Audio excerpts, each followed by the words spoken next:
عزیز و طلبہ، آج میں آپ کے بیچ ایک نئے سبق یا یوں کہیں کہ ایک نئی جماعت کے لیے کچھ ویڈیو میں لے کے آیا ہوں، اور اس ویڈیو کا عنوان داستان سے ہے، اردو میں داستان کا ارتقاء۔ یہ خاص کر 11ویں اور 12ویں جماعت کے لیے میں آپ کے مابین آپ کے بیچ میں لے کے آیا ہوں۔ میں اشرف حسین ہائی اسکول برمسیہ بوکارو اب آپ کے سامنے داستان کے بارے میں کچھ باتیں کرنے جا رہا ہوں۔ داستان کا نام لیں گے اور کچھ کتابیں آپ کے سامنے چہرے نظر آئیں گے، امیر حمزہ کا کوہ کاف میں، اور الف لیلا، اور اس کے بعد یہ داستان گوئی کا طریقہ، داستان سنانے کا ایک طریقہ آپ سامنے آتا ہے۔ اب آئیے داستان کا ارتقاء۔ انسان فطرتاً کہانی و قصے کو سننے اور پڑھنے کا شوقین ہوتا ہے۔ چھوٹے بچے تو کہانی قصے کے رسیہ ہوتے ہیں، عمر رسیدہ لوگ بھی قصے کہانی کے متوالے نظر آتے ہیں۔ گھر میں بڑی بوڑھی عورتیں بچوں کو کہانیاں سنا کر بہلاتی ہیں۔ بچے کبھی کبھی اپنے آپ میں خیالی ہیرو ہیروئن تصور کرنے لگتے ہیں۔ قصوں کا یہ شوق نیا نہیں ہے، بلکہ ابتدائی دور میں انسان جب تھکا ہارا آتا ہے تو سارے دن کی تھکن دور کرنے کے لیے فطرتاً کسی ایسے مشغلے کی جستجو رکھتا ہے جو اس کے فطری احساس برتری کو بھی تسکین دے سکے۔ جیسے جیسے انسانی تہذیب و تمدن و ارتقاء کے مدارج طے کرتی گئی اور داستان یعنی کہ کہانی کا شوق بھی بڑھتا گیا، بادشاہوں، راجاؤں، نوابوں کے دربار میں باقاعدہ قصہ گوئی یعنی کہ کہانی سنانے والے ملازم رکھے جاتے تھے۔ داستان گوئی کا مقصد بزرگوں کے کارنامے بیان کرنا، بہادری و ہمت کا بیان کرنا، مظاہرہ کرنا، مذہبی جوش و ایمان کو فروغ دینا۔ قدیم تصوف میں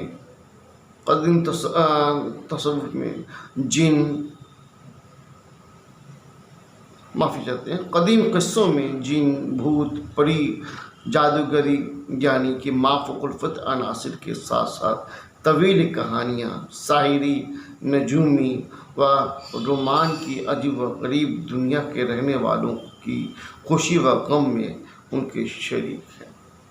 داستان قصہ در قصہ پیش آنے والی کہانی جس میں ما فوق الفطر عناصر کے ساتھ ساتھ بیان کی سحر انگیزی و دیگر خوبیاں داستان میں نظر آتی ہیں، اسے پیش کیا جاتا ہے۔ یہ قصے انسان کی زندگی اور سبھی معاملات کو پیش کرتے ہوئے نظر آتے ہیں۔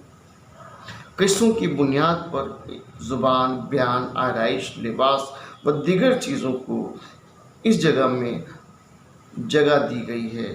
داستانیں کئی قصوں پر مشتمل ہوتی ہے۔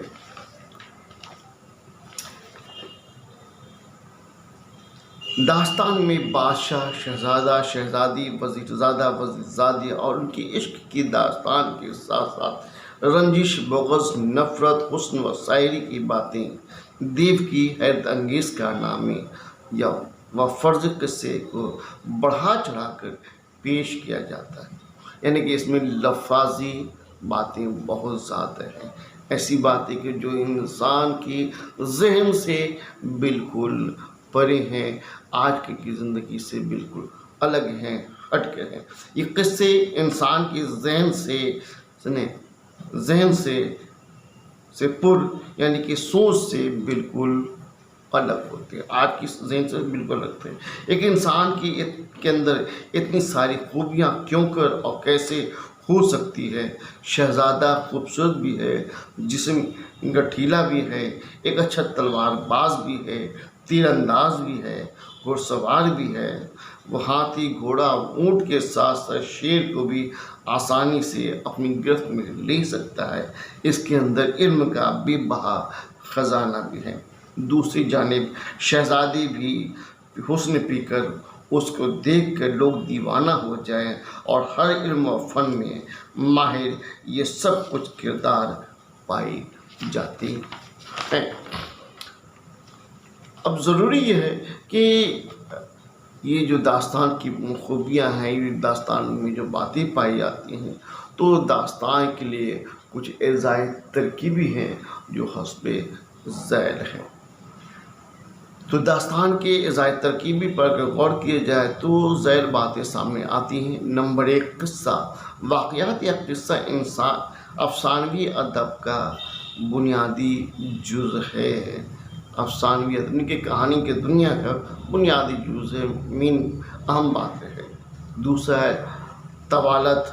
طوالت داستان کی پہچان ہے، یعنی کہ کہانی، یعنی کہ قصہ بہت زیادہ طویل ہوتے ہیں، ایک قصہ ختم بھی نہیں ہوتا ہے کہ اس میں دوسرے قصے جڑ جاتے ہیں اور پھر دوسرا قصہ چلتا رہتا ہے، تو اس میں پھر تیسرا قصہ آپ کو جو ہے پھر داخل ہو جاتا ہے، پھر اس کے بعد چوتھا قصہ آپ کو جو ہے قصہ داخل ہو جاتا ہے۔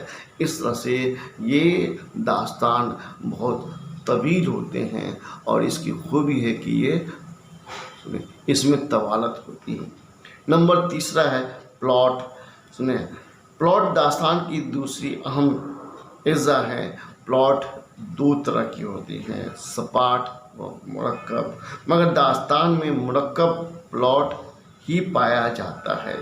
مرکب پلاٹ ہی پایا جاتا ہے، سپاٹ نہیں، کیونکہ کہانی کا تانا بانا، کہانی کو آگے بڑھانے میں مرکب پلاٹ کا ہونا ضروری ہے۔ اسی طرح اگلا کو جو ہے اعزائی ترکیبی میں وہ ہے کردار نگاری۔ بغیر کردار کے داستانی نہیں لکھی جا سکتی اور نہیں کہی جا سکتی ہیں، یہاں کرداروں کی بھرمار ہوتی ہیں، کیونکہ ان داستانوں میں کئی قصے آپس میں جڑے ہوئے ہوتے ہیں، اس لیے کرداروں کی تعداد بہت زیادہ ہوتی ہے۔ کردار عام طرح 2 طرح کے ہوتے ہیں، ذیلی اور معنوی۔ ذیلی جس کے ارد گرد قصوں کو پیش کیا جاتا ہے، یعنی قصہ جن پر متعین ہوتا ہے، جن پر بیس ہوتا ہے، اور معاون کردار وہ ہیں جو قصہ و کہانی کا تانا مانا بنتے ہیں، یعنی قصہ کو آگے بڑھاتے ہیں۔ ما فوق الفطر عناصر۔ 5واں، داستان اس کے بغیر ادھوری ہے۔ ان کی باتیں، حرکات عام انسان اور خاص کر کے آج کے دور کے انسان کو سوچنے پر مجبور کر دیتا ہے۔ جن، دیو، پری، بھوت، جادو کی چھڑی، اڑنے والا قالین، اڑنے والا گھوڑا وغیرہ وغیرہ، یہ سب باتیں ما فوق الفطر باتیں جو آج کے انسان کی سوچ سے بالکل الگ ہے۔ منظر نگاری۔ داستان کے لیے منظر نگاری بھی ایک اہم جز ہے، یعنی کہ قصہ کے اعتبار سے مناظر کو پیش کیا جاتا ہے، واقعہ کا نقشہ ہماری آنکھوں کے سامنے آ جاتا ہے۔ جیسے کہ بادشاہ کا ہے تو بادشاہ کا محل کو دکھانا، آرائش کو بھی دکھانا کہ کس طرح بادشاہ آرائش کرتے ہیں اور ان کی زیبائش ہوتی ہے، ان کے لباس ہوتے ہیں، ان کے تخت طاووس ہیں ہیں اور بھی دیگر چیزیں وہ کس طرح کے ہوتے ہیں، وہ سبھی کچھ یہاں پیش کیا جاتا ہے، وہ منظر کو لایا جاتا ہے۔ ساتھ ہی ساتھ اگلا پوائنٹ ہے اسلوب، یعنی کہ اس کو اسٹائل کہتے ہیں۔ کہانی کے انداز بیان کو اسلوب بھی کہا جاتا ہے، یعنی کہانی لکھنے اور بولنے والے کہنے کا انداز ایسا ہو کہ قاری و سامعین اس میں ڈوب جائے۔ ایک ایسا انداز کو رکھا جاتا ہے، اس میں اسلوب رہتا ہے کہ اس میں قاری میں کہ پڑھنے والا اور سامعین یعنی کہ سننے والا اس میں ڈوب جائے، ٹھیک ہے، اور اس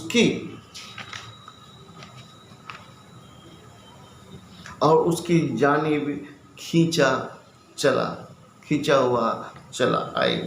پھر تخیل اور رومان کی چاشنی۔ قصے کے لیے ضروری ہے کہ اس میں کچھ خیال ہو اور وہ خیال جداگانہ نہ ہو۔ کبھی کبھی اس تخیل پر بھی داستانیں کہی جاتی ہے، ساتھ ہی ساتھ عشق کا چرچا، یعنی کہ رومان، حسن پرستی اور معشوق کے لیے کچھ کر جانا یا کچھ کرنا، یعنی قصہ کی ابتدا بھی کہیں کہیں یہیں سے شروع ہوتا ہے۔ اگلا ہے کہ خطابت و رنگینی۔ داستان کی خوبی رہی کہ باتیں بہت زیادہ طول دے کر اور طویل کر کے کہا جاتا ہے۔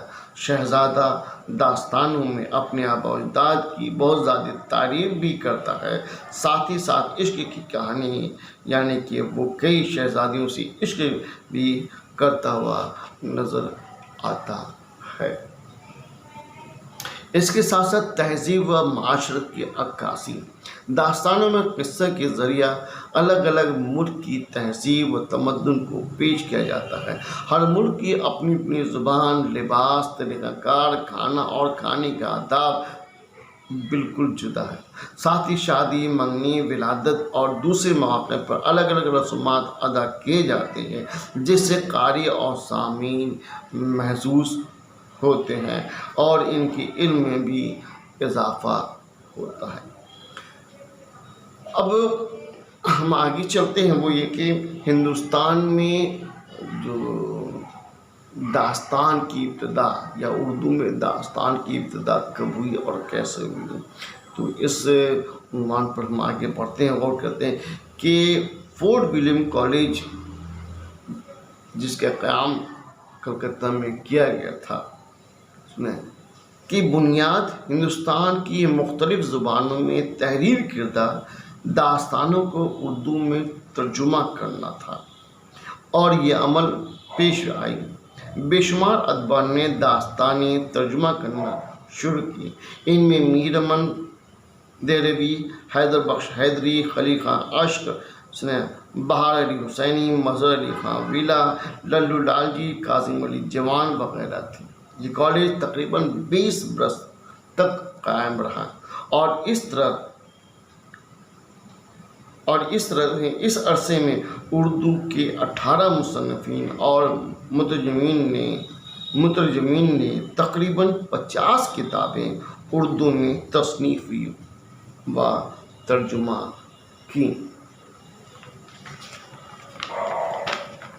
ترجمہ کی۔ یہ سبھی کے سبھی داستانیں تھیں جسے بہت ہی شوق سے پڑھا جانے لگا۔ ان کی شہرت آج بھی کم نہیں ہے۔ وقت کی تبدیلی کے ساتھ ساتھ ادب میں بھی تبدیلی آئی اور داستانیں، کہانیاں سننے کا اب ماحول نہیں ہے، مگر پھر بھی بچوں کو کہانیاں سنائی جاتی ہیں اور اس میں دیو، بھوت، پری کا ذکر کر کے بچوں کی فکر پر چھوڑ دی جاتی ہے۔ الف لیلا، داستان مردان خرد، باغ و بہار، آرائشی محفل، طوطا کہانی، نثر بے نظیر، سنگھاسن 32، مذہب عشق، بیتال 25، فسانہ عجائب، سبرس، قصہ لیلا مجنوں، آرائشی محفل، قصہ گل کاولی، جوان شکنتلا، داستان امیر حمزہ، شگوفہ محبت وغیرہ وغیرہ بہت ہی کافی مشہور و معروف داستانیں ہیں جو اردو میں بھی ہے اور ساتھ ساتھ ہندی میں بھی موجود ہے اور لوگ آج بھی مطالعہ کرتے ہیں۔ آج بھی ان داستانوں کو پڑھنے میں لطف آتا ہے اور ساتھ ہی ساتھ اس دور کی فضا کی، ماحول کی عکاسی بھی نظر آتی ہے۔ تو عزیز و طلبہ، امید کرتا ہوں کہ میرا یہ چھوٹا سا مضمون جو خاص کر داستان پر تھا، اردو داستان کے ارتقاء اس کے ترکیبی پر تھا، آپ کو پسند آیا ہوگا۔ اور ضروری یہ ہے کہ آپ اپنی درسی کتاب کا مطالعہ